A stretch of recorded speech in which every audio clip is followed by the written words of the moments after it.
एक कर्मयोगी, कर्मयोगी जो बाल बच्चेदार गृहस्थी है। कर्म सन्यासी जिसने घर त्याग दिया, नहीं काम छोड़ दिया, अपना बैठ कर केवल हठ योग को साधना पर लाग रहे हैं।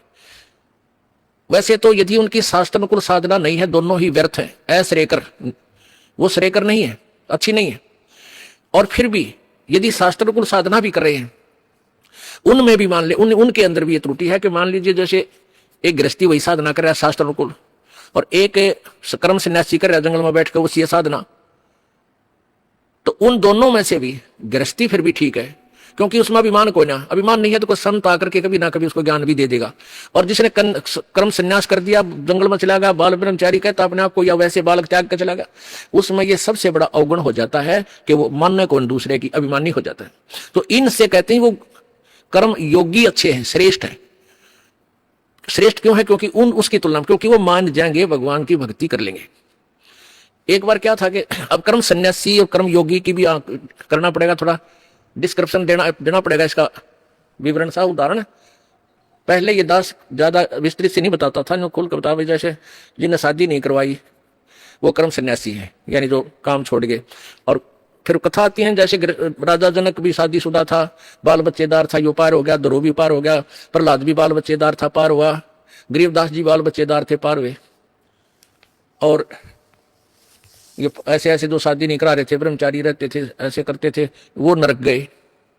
तो यहाँ एक भगत आ रहा है सेवा में राजस्थान से, 8-9 वर्षों से हमारे साथ ही रह रहा है।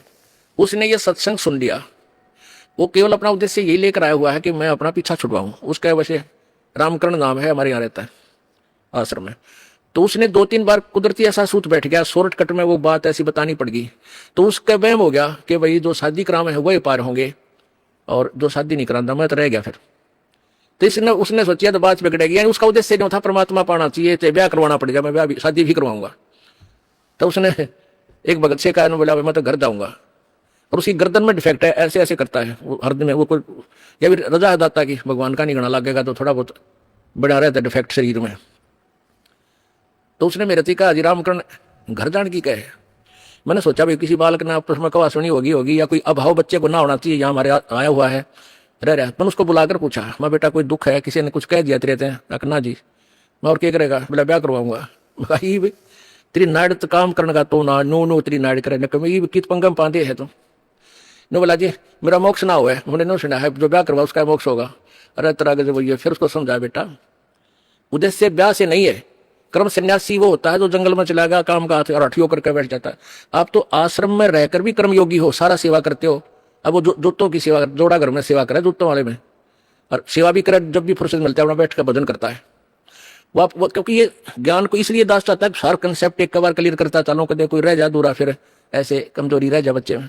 तो भाव ये नहीं होता कि शादी करवाओ या ना करवाओ। जैसे पहले हमने देखा गामा में एक घर में 6-5 लड़के हुआ करते, एक ब्याह जानदार, बाकी सारे बिना ब्याह थे। तो वो भी कर्म योगी थे, वो धंधा करा करते अपना, कोई पाली जा रहा है, कोई आड़ी जा रहा है, कोई कुछ कर रहा है, कोई कुछ। तो ऐसे था, वो भी कर्म योगी थे, कर्म सन्यासी नहीं थे। तो कहने का भाव ये है कि अब परमात्मा कह रहे हैं,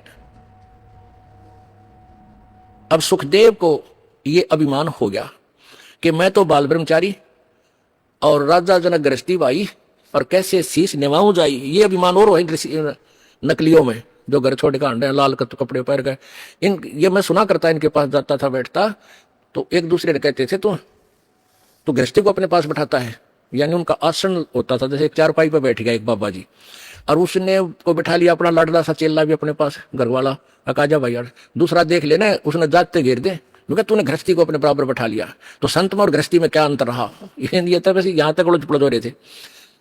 तो वो ही बीमारी राजा इसमें सुखदेव ऋषि में थी कि मैं तो एक बाल ब्रह्मचारी, मैं गृहस्थी में, और वो राजा जनक एक राजा और ऊपर से फिर गृहस्थी। एक नारी त्याग दीनी 5 नारी गैल वे। ये नारी घर ने त्याग के कौन जाता है? जो ये महसूस करता है कि मेरी भक्ति में मेरी पत्नी बाधक है, और वो घर त्याग कर जंगल में चला गया। तो परमात्मा का विधान बता रहा है, एक नारी त्याग दीनी 5 नारी गैल वे, पाया ना द्वारा मुक्ति का, सुखदेव करी बहु सैलवे। एक नारी त्याग दीनी, भक्ति में बाधक जो पत्नी थी वह तने एक त्याग दी, और ये 5 और रही, काम क्रोध मोह लोभ अहंकार।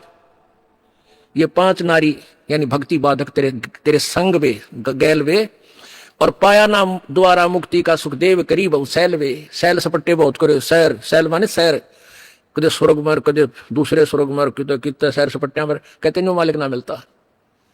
वो कैसे मिला? कबीर परमेश्वर कहते हैं, गर्भ योगेश्वर गुरु बिना भाई लग गया हर की सेव, कह कबीर बैकुंठ से फेर दिया सुखदेव। गर्भ योगेश्वर यानी मां के गर्भ में ही इतना ज्ञानी पाक गया था, वो गर्भ योगेश्वर सुखदेव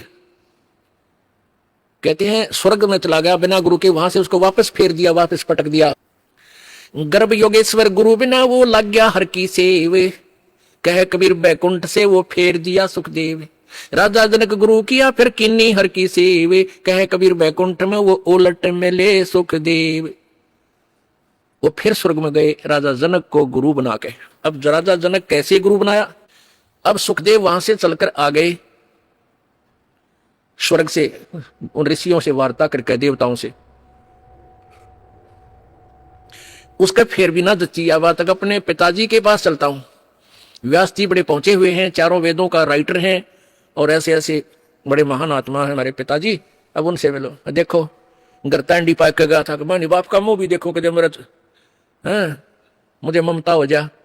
ये उनकी अपनी लोक वेद था, अपनी सोच थी, अच्छी सोच होते हुए भी डिफेक्टिव थी, क्योंकि वो सुचारू नहीं थी, वो शास्त्र अनुकूल नहीं थी। अभिमान हो गया कि मैंने पिता का मुंह भी नहीं देखा, चल पड़ा, और फिर पिताजी के पास आना पड़ा।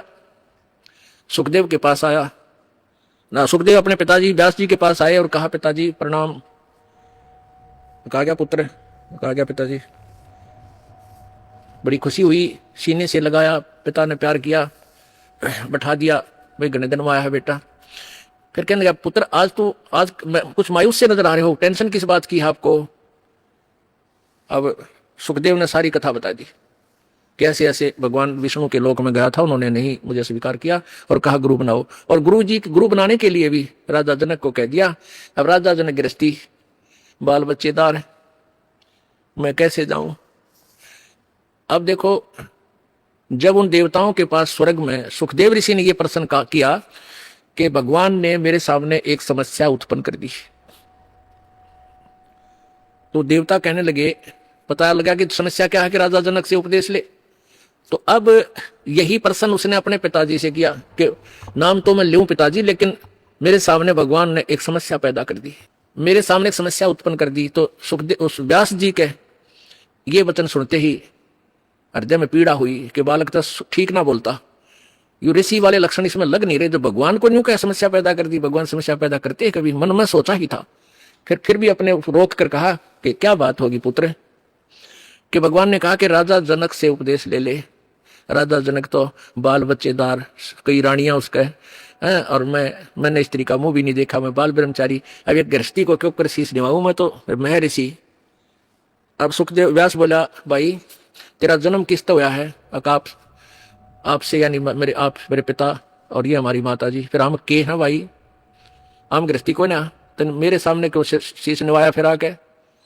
तो भाई लग गया था अच्छा बच्चा, लेकिन सुखदेव ने कुछ नहीं करी बेटा। मैं सोचू था मेरा बेटा मेरा नाम रोशन करेगा और महान बनेगा, जब इतना त्याग किया मैंने, अपने दिल पर पत्थर रखा, पुत्र के मोह में कई दिन तड़पता रहा, आहार भी नहीं किया, फिर भी ने सोची चल अपना कल्याण करवा लेगा। तो नरक में जाकर गधा बनेगा, नालायक तने करके रखा है, अभी तक तूने गुरु नहीं बनाया। और फिर ऊपर से कहता है कि भगवान ने समस्या पैदा करती, भगवान ने तो तेरी करड़ाई टाल दी, और जाकर नाम ले लेना लायक उस महापुरुष के चरणों में गिर जाए। भगवान का आदेश और भगवान पाना चाहे और उसके आदेश का पालन नहीं कर रहा है, कहाँ ठिकाना तेरा? संत ऋषि साधु किसी सत्र के भी क्यों ना हो, वो बोल जाकर सुर में नो क्या करें, डूम की रोएगी तो सुर में रोएगी। तो ये हमारे जो संत साधक ऋषि जो चाहते हैं उन्हें किसी सत्र का ज्ञान है, वो बोल जाकर एक का सुर में, भाई गुरु तो बनाना ही पड़ेगा। और इतना अभिमान, भगवान का आदेश और उसी के पास जाना चाहता, फिर गुरु ने उसका पालन नहीं करा, डबल डिफेक्ट हो गया तेरे में। अब और विकल्प ना देख के अब पहुंचा सुखदेव ऋषि राजा जनक के पास, के बाद तो बिगड़ गई, क्योंकि उसका उद्देश्य तो राम परमात्मा पाना, कल्याण कराना ही था। इसलिए उसने फिर अपना वो मान भी त्यागना पड़ा। अब जिसने भगवान सी है तो धीरे धीरे सेट तो हो जाएगा, और जो कति नास्तिक है, डबल नास्तिक साकेट, उसने फिर वो समझावा कैसे। अब राजा जनक के पास पहुंचा, साधु वेशभूषा, लाल कपड़े, फिर तो सेट हो लिया था ना, ऋषि बन गया था, बड़ी बड़ी दाढ़ी और जटा। अब राजा जनक गृहस्थी था, राजा था। राजा में जैसे गीता में लिखा है ना 3 अध्याय में कि गृहस्थ कर्म योगी में अभिमान नहीं होता, इसलिए वो कर्म सन्यासी से ठीक श्रेष्ठ यानी कुछ अच्छा है। तो यही होता है गृहस्थी में, चाहे वो राजा भी हो और चाहे आम व्यक्ति है, भक्त है, परमात्मा से परिचित है विधान से, तो उसमें नम्रता होती है। आय का आदर करे और चलता निभावे शीश, और तुलसी ऐसे मीत से कोई मिलना विश्व बीस। आय का आदर नहीं, नाने नन में ने तुलसी वहां ना जाइयो चे कंचन वर्षा में। ये जो तुलसी जी की जो वाणी है ये व्यवहार में ज्यादा है। अब कई यहाँ इस बात को ये यहाँ लागू नहीं होती सत्संग में, यहाँ तो ये लागू होती है कि संत मिलन को जाइए तजमाया अभिमान, और जो जो कदम आगे रखे ओ है एक समान है। यहाँ तो कोई आदर मान अपमान करो कि ना कोई, मम संत शरण जगत जान छोई। यहाँ आप आते हो परमात्मा पाने के लिए इस दास के पास, आपको यहाँ कोई उलट सुलट बोल भी जाता है कोई, उसकी परवाह नहीं करनी, जिसने भगवान चाहिए। मान अमान करो कि ना कोई, चाहे समाज वाले भी आपका मान अपमान करें। और मम संत शरण जगत जान छोई, यहाँ थोड़ी सी अपने अपने विचारों में भी अंतर होता है। ये परम संत पूर्ण परमात्मा के विचार हैं और वो तुलसीदास के एक व्यवहारिक विचार हैं। लेकिन यहाँ थोड़ा सा लागू होता है कि गृहस्थी के पास कोई भी आता है तो सबसे पहले प्रणाम करे। सत साहेब, जैसे हम सत साहेब बोलते हैं, मान ले कोई राम राम बोलता है तो उसको राम राम ही में उत्तर दे देवे। नमस्ते करता है तो नमस्ते जी, आओ बैठो। तो उसका आदर सत्कारी स्वाभाविक गुण होना चाहिए गृहस्थी में। तो ऐसे वो जो कि पहले वाले सभी में ये विद्यमान था। तो राजा जनक खड़े हो गए सिंहासन छोड़कर, जब एक ऋषि जी उनके द्वार पर आए, साधु वेशभूषा वाले, और अलग से एक गद्दा तख्त सूचा साफ तक बना रखे, क्योंकि ऋषि लोग आते जाते रहते थे संतों के पास, राजाओं के पास, तो उनके लिए अलग आसन बनवा रखे थे। अच्छे कपड़े स्वच्छ धोकर रखा करते थे। नौकरों को आदेश दिया कि ऋषि जी आगे हैं और उनका आसन लगाओ, अलग से उनका अलग आसन लगवाने लगे। ऋषि जी सुखदेव नौकानो नीचे बैठ गया वहीं पर। तो राजा जनक दौड़कर निकट आए, महाराज यहाँ ना बैठो, महाराज मेरा अपमान ना करो, अपमान ना करो, यहाँ बैठो। नो बोला नहीं मैं यहीं बैठूंगा। तो राजा जनक कहने लगे भाई ऐसी मेरे से क्या गलती होगी, आप रुष्ट हो ऋषि जी? कि नहीं। फिर बैठे बैठे सारी कहानी सुना दी कि मैं आपको गुरु बनाने आया हूं और आज मैं ऊपर नहीं बैठ सकता। अब सूत्रे दिन आगे नरमा गया तो भगवान के निकट आ गया।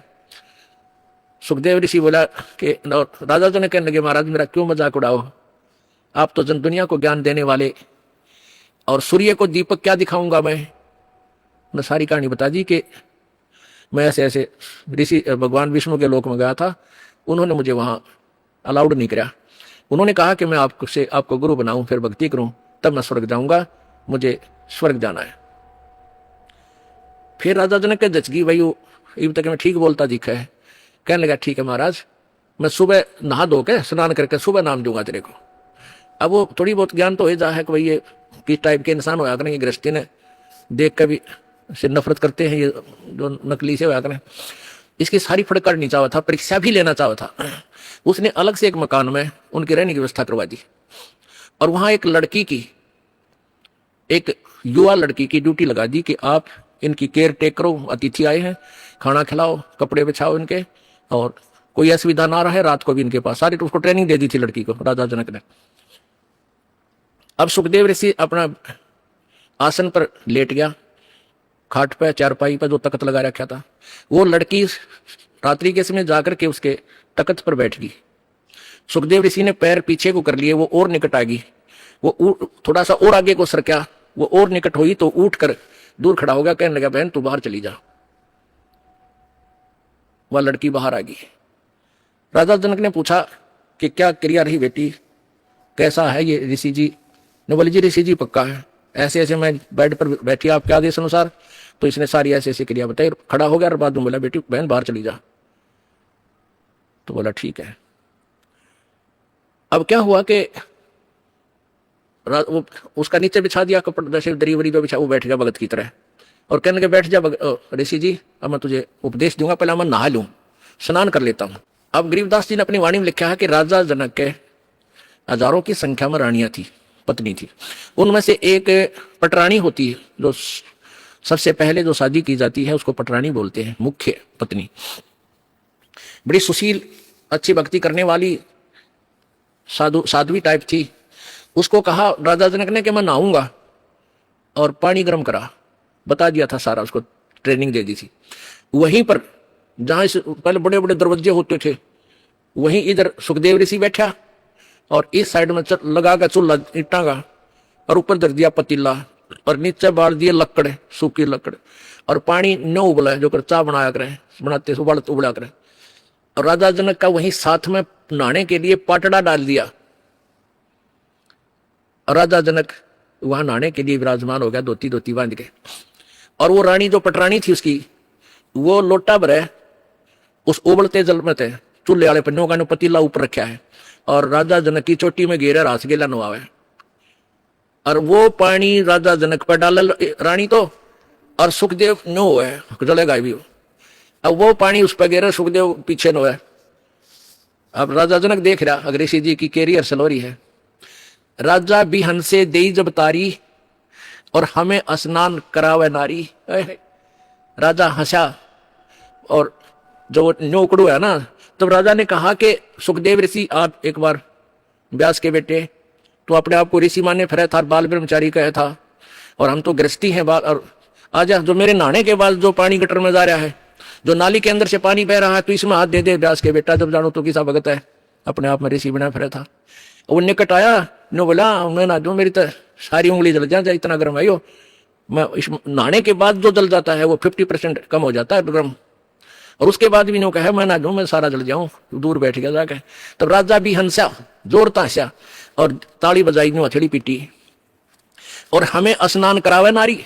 अरे तू इतनी दूर तो जड़ना हो रहा, नवावे जिसने तू एक हे मान रहा था अपनी दृष्टि में, औरत तो देखनी भी नहीं, शकल भी नहीं देखनी, अरिया तेरे से अच्छी भक्ति करे, इसके हाथ भी ना जलते। और ऐसा योग कमाया पूता, बेटा यो के इतना भक्ति करी, के साधना की, और क्या हुआ जो इंद्री धूता। अरे क्या हो गया, तन इंद्रियों को काबू करने की चेष्टा कर रही है, खच्चम खच्चा हो रहा। इंद्री कर्म लगाओ किसके, जैसे जिव्या लेप नहीं मधुरस के। नालाकी इस इंद्रियां का के दोष है भाई, इन तो रोके बैठा। अब जीभ के शहद लगा दे, 1 सेकंड में टेस्ट करके नीचे कर देगी, जीभ का निशान भी ना पाओ मत होगा। तो इंद्रियां का कर्म नहीं लगे, तेरे मन का कर्म लगेंगे, और मन में दोष आए बिना रह नहीं सकता बेटा, ते तो कितनी बात बना दे। या वो भी जान गया मन तो दुष्ट है, 1 मिनट में करा के बुंडी सोच जा, फिर सेकंड में कुछ और सोच ले। तो कहते हैं इंद्री कर्म लगाओगे किसके, जिव्या लेप नहीं मधुरस के। काफी ज्ञान दिया, फिर समझाया उसको। फिर क्या बताया कि रात्रि के समय ये लड़की तेरे बेड पर बैठी, और तेरी क्या सतीथि थी, क्यों डर गया, या कोई खावत थी तेरे को, तेरे में ज्ञान नहीं, विवेक नहीं, अगर तू आत्म तत्व में भी नहीं है, परमात्मा के निकट कहां, तो बहुत देर की बात है। योगी पुरुष आत्म तत्व में आ जाते हैं, स्त्री और पुरुष की आत्मा में उन्हें भिन्नता नजर नहीं आती। अगर तू थोड़ा बहुत आत्म तत्व में भी आ रहा होता, तो भी तेरे अंदर ये शुक्र पैदा ना होती, और बैठ जाता, कहता जा बेटी बैठ, आओ भाई बैठो, बात परमात्मा की चर्चा शुरू करता, उसको ज्ञान सुनाने लग जाता। आप पे दोष खत्म था, तेरे अंदर दोष था, इसलिए तू शुक्र है।